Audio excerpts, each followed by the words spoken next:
Bom dia a todos. Iniciamos janeiro, um novo projeto, o projeto Vale Lembrar. Eu, doutora Patrícia, coordenadora da Saúde e da Segurança do Trabalho, junto com o apoio da PES, vamos desenvolver durante esse ano um projeto de patologias, de assuntos que nem sempre são muito falados, mas que não deixam de ser importantes para a nossa saúde. E para iniciar esse projeto, nós vamos começar falando do câncer do colo do útero. Convidamos a enfermeira Carla, que irá responder algumas perguntas e dúvidas em relação ao tema. Um ótimo ano a todos! O que é câncer do colo do útero e quais são os tipos de câncer de colo do útero? Primeiramente, eu acredito ser importante a gente dividir as duas doenças relacionadas ao colo do útero, pois são duas doenças diferentes e com comportamentos diferentes. Uma é o câncer do colo do útero e a outra do corpo do útero. A doença que mais acomete as mulheres no Brasil é o câncer do colo do útero. Ele fica localizado numa porção final do útero, numa porção mais afinada, e ele está relacionado a uma doença causada pelo papiloma humano, o HPV. A doença do corpo do colo do útero é uma doença relacionada à exposição hormonal, que vai acometer as mulheres acima dos 60 anos de idade pós-menopausa, as mulheres obesas e tabagismo. Então, é importante a gente saber a distinção em doença de colo de útero causada pelo vírus HPV, papiloma humano, e a doença do corpo do útero, ou também chamada como doença do endométrio, como tecnicamente chamamos, está relacionada à exposição hormonal.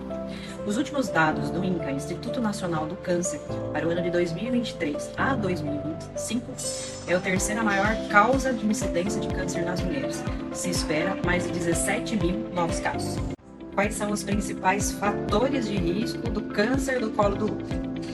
Um dos pontos positivos dessa doença é que desde a infecção do vírus, o papiloma humano, o HPV, até o desenvolvimento propriamente dito de uma lesão do câncer, ele pode demorar anos ou décadas até o surgimento de uma lesão cancerígena. Então, por isso, dá tempo da gente identificar, tratar e rastrear as mulheres através do exame preventivo que nós chamamos de Papa Nicolau. E como é feito o exame de Papa Nicolau? O exame de Papa Nicolau é feito através da coleta do material do colo do útero, onde nós vamos identificar células inflamatórias ou células pré-cancerígenas. A mulher, ela deve fazer o exame preventivo dos 25 aos 65 anos de idade. Um exame a cada 2 anos. Se os 2 testes vierem a dar negativo, ele deve ser feito a cada 3 anos. Então, a cada 2 negativo, passa a se fazer a cada 3 anos.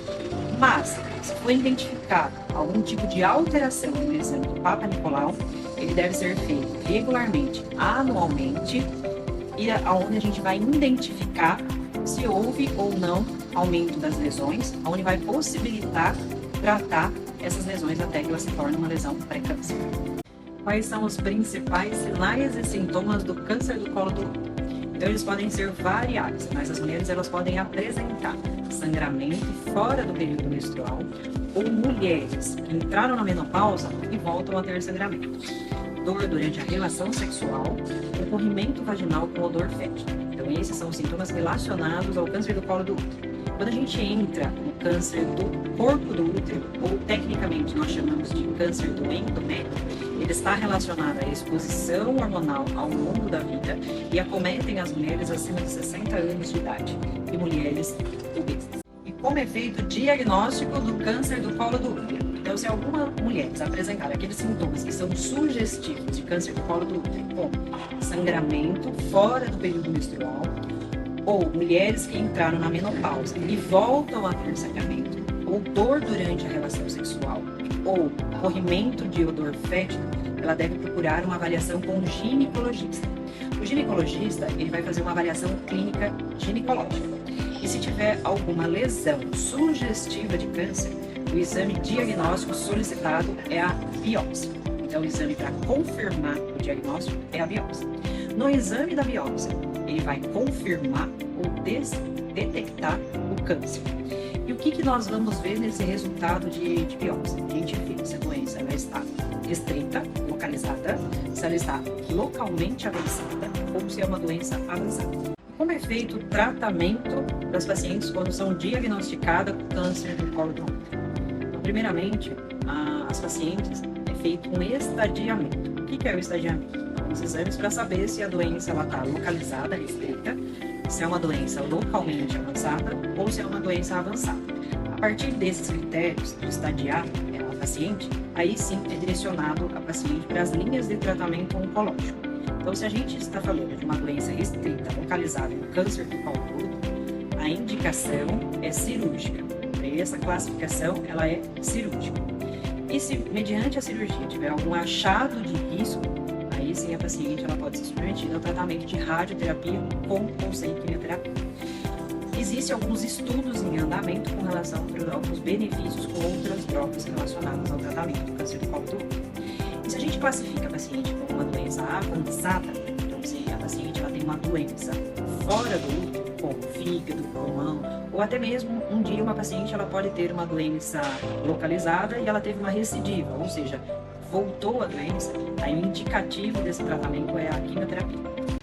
Quais são os tipos de vírus de HPV e quais deles podem causar o câncer do colo do útero? Então, na verdade, existe umas centenas de vírus de HPV, só que tem alguns deles que são mais oncogênicos. O que isso quer dizer? Eles têm mais afinidade para o desenvolvimento de um câncer. Esses tipos mais oncogênicos, eles podem ser distribuídos, na verdade, em todo o nosso corpo. A grande maioria, metade desses tipos de vírus, que é o HPV-16, eles já são mais instalados no câncer do colo do útero. Só que esse tipo de vírus, ele também pode ser encontrado de 20 a 35% também na orofaringe.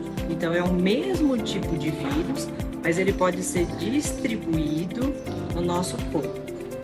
E de que forma nós podemos oferecer uma qualidade de vida para essas pacientes? Então, nós, profissionais atuantes da equipe multidisciplinar, o HFC1, nós prestamos um atendimento individualizado e humanizado para essas pacientes, justamente por conta de todo o efeito, toda a toxicidade relacionada a um tratamento oncológico, seja ele por quimioterapia ou radioterapia.